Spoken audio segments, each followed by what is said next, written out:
on this group right now has to understand that we have such a powerful voice, and especially right now, like we have people are listening, and we have a voice, and athletics has always had a voice. And I just imagine, man, what this country would look like if we listened to Colin Kaepernick years ago. It wasn't that long ago, and when he was trying to speak up when nobody else was, and but now it's different. Like I just imagine if one person, if Drew Brees would have changed his stance back then when he was saying something, when he was taking a knee for the injustices going on. And I think right now we have to continue to speak up for what's right, man. There's so many coaches that have dropped little gems, and it's everything that I feel. Like it's not a black white issue. It's a what's right issue, and that's all I've been trying to preach. I think when we go in the locker room, I think as athletes and coaches, we understand it the best because we go in locker rooms and it's a common goal, right? It's all about how do we get that win, and it's all about how do you get a team to buy in, and that's what we have to do as a country is get this country to be a team and to get bought into one goal. And it's not a black, white, brown issue. It's a what's right issue. And I'm extremely proud of our athletic department and our university of what we've been doing. And I'm gonna share a couple of things that what we've been doing as an athletic department and a university. So we have a campaign going on within our athletic department called Make It Important. And with this Make It Important campaign, it's about making these issues important. And so just a couple of things that we want to do. One is we want to get 100% voter registration for our athletic department. And that's the start. And once we do that, we've already challenged our conference, the Lone Star Conference, we've challenged them to do that within their athletic departments. And hopefully that can be a springboard for our universities. On top of that is educating about elections, not just the presidential election, but these local elections, because so much of what affects our day-to-day lives is not necessarily the presidential election, it's what's going on in local elections. And we have to understand that so many people, part of the issue that we have in this country is generational, right? Like just behaviors that have been passed down and passed down and passed down based on generations. And just, I've seen this done before. My family's done this before, and that's why we vote. There's no education. You just blindly do something because that's all you know. And so it's on us to educate, and they still got to make their own decisions as to how they vote and how they operate. But once you're educated, it's a whole different mode of operation. Now you have no excuse. Okay, so we want to educate. We also want to continue to have dialogues on our campus and our communities. I think it's important to have continued dialogue. That's why we want this hashtag to make it important. A big thing that we feel is important is to have dialogue with our campus police and our local police, and not just have dialogue, but have relationships. We already have something going on. I coach women's basketball. I think I'm the only women's basketball coach on here, but we have it set up for this fall where they're going to teach self-defense for our team. And so what that can do, one is you have a reason to meet with our police officers on campus, and you, during a 1 hour, 2 hour span, you have an opportunity to develop relationships. So it's not just, hey, that officer or hey, that basketball player, but now you know each other by name. And I think that's so important to develop relationships with those people, and see them as more than just an athlete and more than just police officer. So that's one thing that we feel is very important. And then I have a couple more things. I'll say this with our university. I'm on a committee too with our university. Our president has said that he wants to create a cultural competency certificate that students can get. And my president has been very big time when it comes to the issues that we have going on right now. And so it's not yet formed, but that's something that's in the works right now is developing courses around cultural competency. So it's not just race, it's gender, it's religion, it's getting the understanding for people. And so, we've done the Zooms with our team, we've done protests here in town, but I think that at some point we have to continue to get past this and figure out what the next steps are and what those next steps look like. And so these are some of the things that we're trying to do. And I think lastly, I'll leave it with this. It's a heart issue, man. And we got to understand that this is going to take time. And it's been years and years and years, but now that we're talking about it, now that we're making issues aware, like it's on us to try to change hearts and minds. And the only way you do that is love. And that's not a soft thing at all. But we have to learn to love people. We have to learn to lead with that.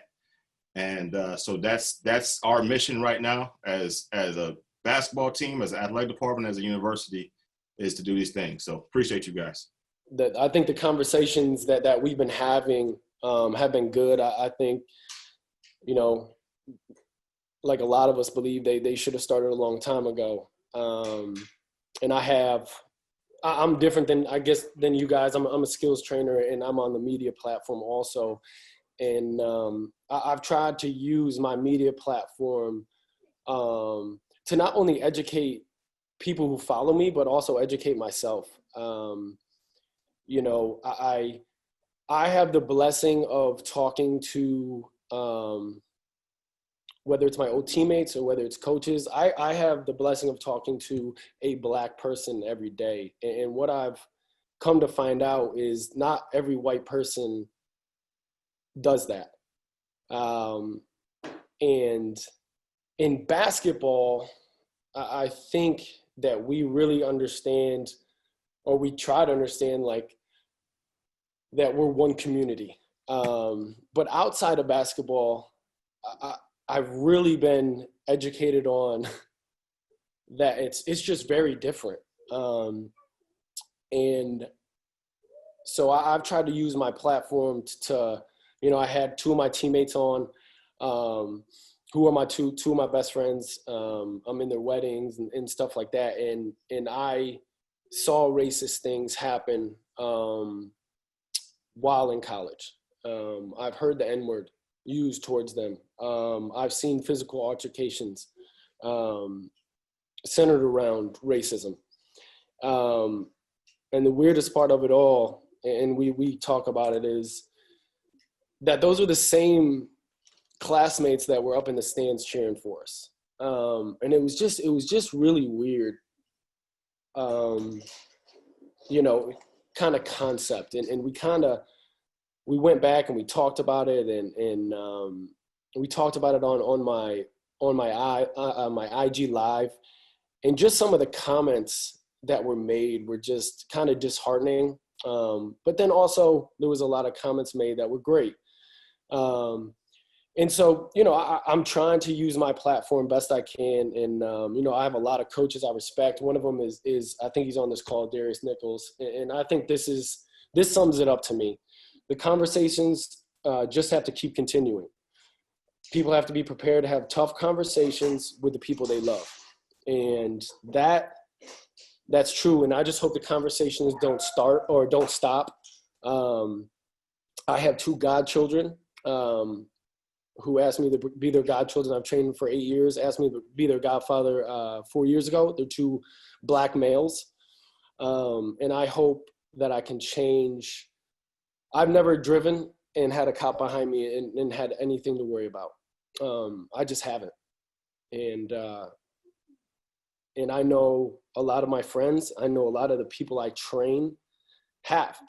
And Brian was talking about a t-shirt. So one of the things we're doing, I switched my logo, and we're just getting all the kids that come through my program a t-shirt. And it's a fist. It says Unity. It says Tyler Relph Basketball. And that's just one of the things we're doing. I marched with a lot of my players in Frisco, Texas, which, if you know anything about Frisco, Texas, it was a very racist place I'd say, I moved to Texas 10 years ago. I'd say 15 years ago. And it was a peaceful protest. It was great. I marched with guys that I train. And then the other thing is just educating myself continually, being on platforms like this, hoping that anybody that knows me or doesn't know me can reach out to me and have an honest conversation with me. and educate me as well as, with these issues. And I just hope when my god kids are 35 that things are changed, that we continue to change. And even when they're 35, the conversation never ends. So I just appreciate you guys, and I'm looking forward to it.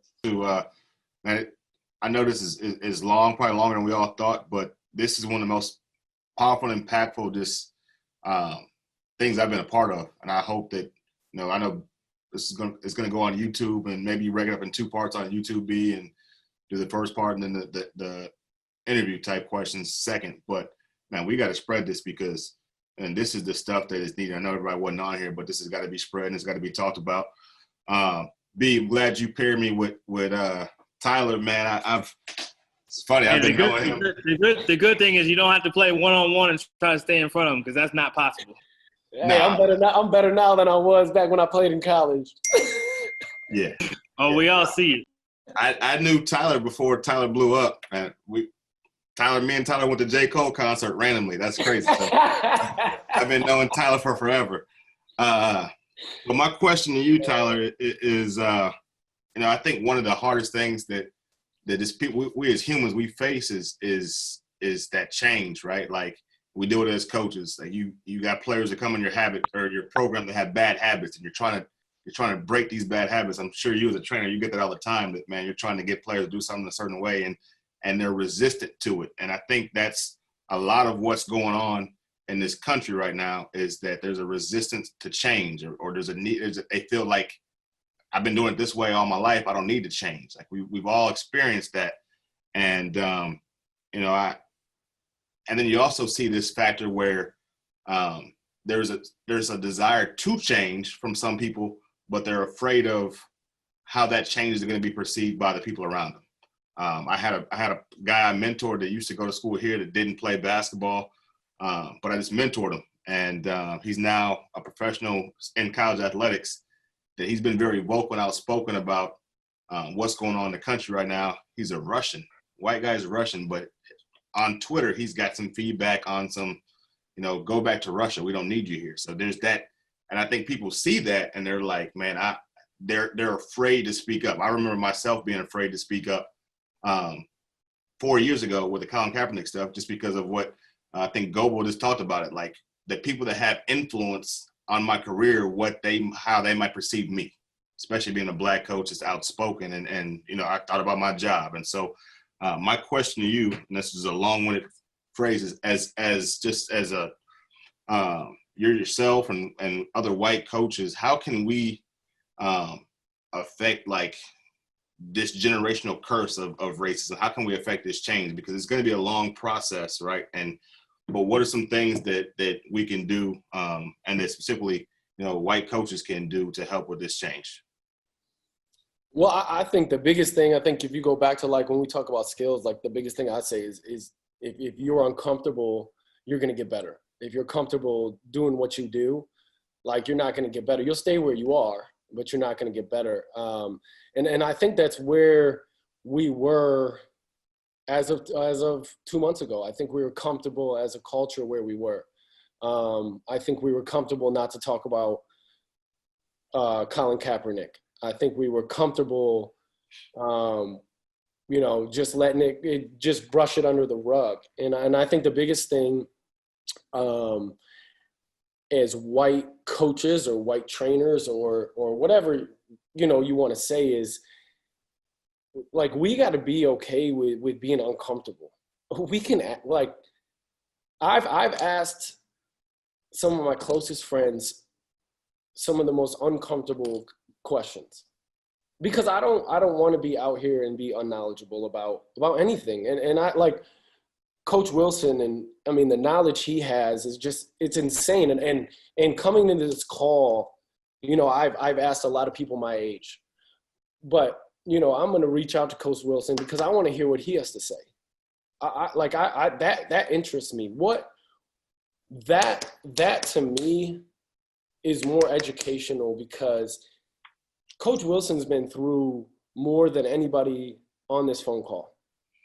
And I think as and I have a large social media following, and it's funny. I've gotten great DMs and I've gotten bad DMs. I've gotten DMs from Black people that have said, man, we love what you're doing. Keep doing it. I've gotten some that said, this isn't your fight.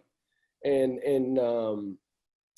I write back and I say, you know, I look at Julius Randle, Ahmad Smith, Darius Nichols, Greg Lewis as my family members.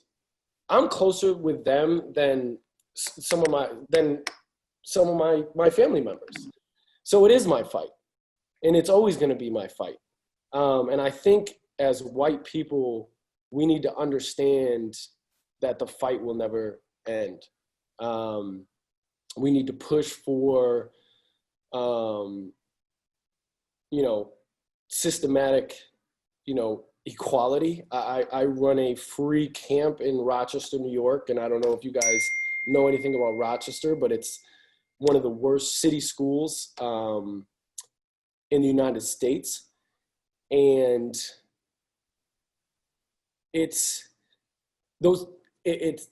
and I played and I grew up with a lot of kids, and I look back and I didn't do enough as a player. I didn't do enough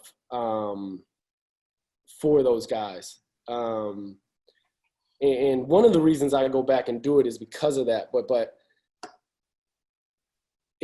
it's amazing to see if you go to one of the suburban schools in Pittsford, like Pittsford, New York, where I grew up, and just how easy it is growing up in Pittsford, New York. And then you go to East High School in Rochester, New York, and they have no chance. And it's really sad, and it's hard. So it's one of the things that I'm trying to do is talk to the mayor of Rochester and figure out a way to make this camp become something that pushes the Rochester city school system to be better. I don't know how that I'm going to do that. You know, anything I do, I try to throw my passion into, and it's funny. I feel like, you know, for me, I have a great way of interacting with kids. And I think it's because of my passion. I think it's because they truly know I care. And I think as white coaches, and like I said before, two of my god kids are Black, and I've had uncomfortable conversations with them about what they go through every day. And I would have never had those conversations 3 months ago. And I was really ignorant to a lot of stuff. And like Cody said, like, I'm not racist by any means, but by not speaking out, like, I look at a lot of my white quote unquote friends differently right now, because we all have a voice. And if they think this is just a Black thing, they're insane. And I'm a Christian, and God made us all equal. And I'm going to live by that for the rest of my life. And I'm going to push that every single day I walk this earth. And I'm going to use my platform the best I can to make change. And, you know, my goal is for, you know, my god kids, when they turn 35, to have their kids be able to ride the bike in the cul-de-sac and not have to worry about what's going to happen, like Vince said. And, you know, so I think that's, as white people, we got to be on the forefront of this, not on the back burner, but on the forefront. And so that's my goal with this, is to be on the forefront and use my platform as well as I can going forward. Good stuff, T. So my question to you is, and I've done some research, you know, as far as I know, your athletic director is white, your president is white, right? Yeah.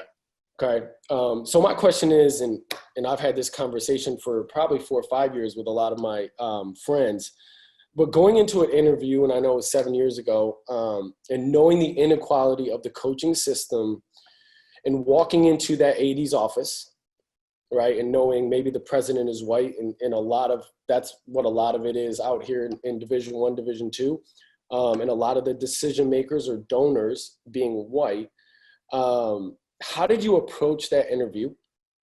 And what were you thinking walking in? And then from you, I want you to tell me what I can do better with my platform. All right.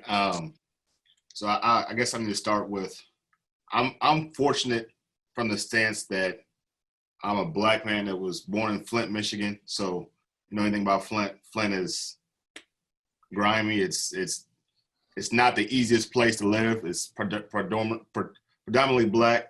It's rough, but I was fortunate enough. My dad's just a hustler, and my dad grinded, and my dad showed me work ethic. And so I didn't grow up there. I was born there, but I lived in the Woodlands. I lived in Plano, and so the schools that I primarily went to, especially in middle school, high school, were mostly white, right? And I went to a private college. It was mostly white. But I always had a mentality just growing up that, and right, wrong, or indifferent, I got that phrase from Chuck T, by the way. Chuck T still on there. Right, wrong, or indifferent, I've always like had it ingrained in me that I had to be a certain way. I had to carry myself a certain way. And to make it or to be successful, I couldn't just be as good as my white counterparts. I had to be better. And I had to find ways to navigate, white America. As you said, now I go into booster luncheons and I'm the only Black guy in the room, aside from the players that are speaking. And that's just my normal now, and it kind of was my normal growing up. I had to learn how to navigate that. There's a reason why. It's crazy, but there's a reason why I always button my shirts up to the top. I think I got that from the mayor, Ross Hodge, but I always button my stuff up to the top. Every game, and it's just been ingrained in me. You're going to see me in a suit on the sideline every time because I think one of the coaches were talking about it too. Now that I have this platform, it's my job to carry myself a certain way so I can open the door for other Blacks. But going into that interview, I had this thing ingrained in me that I had to come a certain way. So I was prepared. I had that thing organized. I had notebooks. I knew the job. I went into that thing knowing that I had to be better than everybody else. Mm-hmm. And there is a disadvantage. I'll say you this, because even in my first years after I got the job, you're in these head coaches meetings. I'm the only Black head coach at the school. I'm one of the only Black head coaches in my conference. And so culturally, I'm in a room and they're talking about Seinfeld a whole bunch. And growing up, I watched Fresh Prince. I watched Martin. Culturally, there's not anybody in the room that I can really relate to.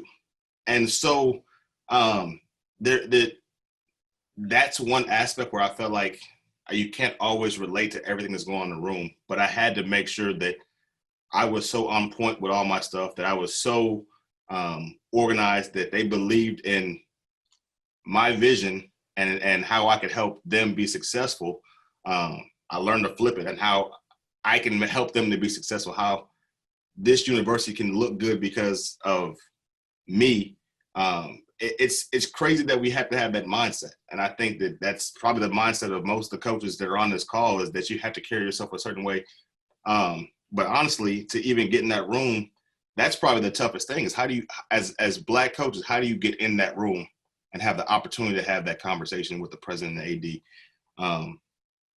But I don't know necessarily if I answered that question to the best of my ability. But man, I think every coach that's talked, every Black coach that's talked, that's what it is. Like we run into this situation of how can we get hired, and part of the reason we're not getting hired as much is because there's not Black presidents, there's not Black ADs. I don't think there's a Black athletic director in my conference, and so that is a struggle that we face, and so that lack of representation is something that has to change.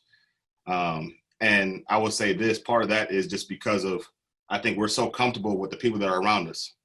Like you grow up in your areas and you're comfortable in your circles, and so you tend to hire within your circles. And so going into to answer your second question, and this is kind of not just for you, but for other white coaches, I think that there has to be an intentional there has to be some intentionality as far as reaching out to minorities and having them be a part of your conversation, having them be a part of your circles, and not just being comfortable with the people that you've always grown up with, you've always been around, but are your circles diverse? Because if your circle's not diverse, you're not really being able to impact the kids around you that may be diverse if you don't have diverse circles. And I'm not just talking about whites having blacks, but it's the same thing. I think as black head coaches, and I can be biased myself, and sometimes as black head coaches, you get so wrapped up as you hire a lot of black coaches. And a lot of the black coaches that I know have a lot of primarily black staffs. And I think it's both ways. Like, and as a black coach, I'm like, man, I have to do my part to help other black coaches get in the business. And so I find myself doing the same thing, but there has to be a mix between both. And so until we have that happen, especially at the higher levels, it's going to be tough to get more black head coaches. Yeah. No, you answered it perfectly, man. I think, I was doing some stuff, and I think there's 14 ADs or something in Division I, or 14, and then there's 14 black head football coaches in Division I, and it was funny. I've had this conversation a bunch, but yeah, you're going to hire who you're comfortable with. And I think that's a big problem with college coaching. And I know there's coaches on this call, and I mentioned Darius Nichols before, and that guy's a head coach. You can slice it any way you want to slice it. He's better than a lot of people. Yeah. Well, I'll say this too, Tyler. Like, I think more black people would have spoke up years ago, me being one of them, if I felt I was in a position where I was going to be supported by my administration. And there was just too much unknown. And part of that is, again, there's that racial difference. Like, I don't know how my boss and my boss's boss feels on this subject. So if I speak up, how am I going to be viewed? And it wasn't until this time there were so many different people that decided. There was a lot of white people that spoke up early on, that you felt like, okay, it's okay for me to say something. It's okay for me to really say how I feel. And that's why it's so important to have white coaches, white administrators, white people be vocal in this. Because, as just self-preservation, black coaches feel a certain way. Like they still got to feed their families at the end of the day. And so they don't want to do anything that's going to cost their job, but they do feel passionate about what's going on. We feel passionate about what's going on. Yeah. Well, no, I appreciate you. Big time stuff. Yeah, B, I appreciate you as always, bro. Yeah, big time stuff. You didn't have to play one-on-one either. That's a good thing. Great job.